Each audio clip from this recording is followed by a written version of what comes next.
అందరికీ నమస్కారాలు. ఈరోజు కేరళ టూర్ అనమాట. త్రివేంద్రంలో బోట్ షికారుకి వెళ్తున్నాము. ఈ బోట్ షికారు చాలా ప్రత్యేకం అన్నమాట. ఇది తమిళనాడు కేరళ బార్డర్ బ్రిడ్జి వస్తుంది.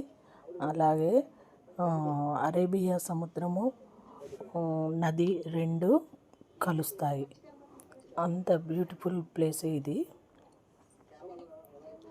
ఇక్కడ త్రివేంద్రంలో పద్మనాభ స్వామి ఆలయం కానీ ఇక్కడే ఉంది. వెళ్ళిన వాళ్ళు ఖచ్చితంగా టెంపుల్తో సహా ఇది పరశురాం పెద్ద విగ్రహం అనమాట. సముద్రం ఒడ్డున ఉంటుంది. అది చాలా బాగుంటుంది. ఇవి 3 కంప్లీట్ చేసుకోవచ్చు ఒక రోజులో. అందరూ ట్రై చేయండి. మేమంతా కలిసి టూర్కి వెళ్ళిన వాళ్ళము. ఇలా బోటు షికారుకి వచ్చాము. ఒక్కొక్కరికి 350 తీసుకున్నారు.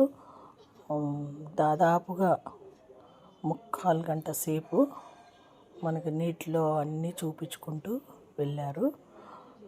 పచ్చగా అటు ఇటు కొబ్బరి చెట్లు. ఇప్పుడు చూస్తున్నారు కదా, ఆ బ్రిడ్జిని అటు సైడ్ తమిళనాడు, ఇటు సైడ్ కేరళ.